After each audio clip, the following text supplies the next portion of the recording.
Gran Dios Padre Todopoderoso, Creador del cielo y de la tierra, de lo visible y invisible, creo en Jesucristo, su único Hijo, nuestro Señor, que fue concedido por gracia del Espíritu Santo, nació Santa María Virgen, Dios de Dios, luz de luz,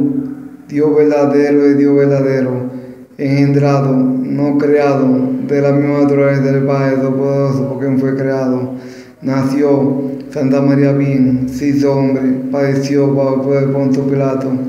fue crucificado, muerto y sepultado, descendió al infierno, al tercer día resucitó entre los muertos, venció la muerte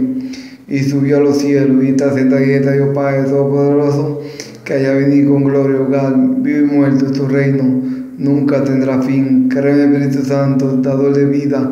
que con el Padre y el Hijo reciben la misma adoración. Creo en la Santa Iglesia y en Jesucristo Señor, el único, para el perdón de los pecados y el bautismo. Creo en la resurrección de la carne, la comunión de los santos, el perdón de los pecados, la vida perdurable y eterna. Amén.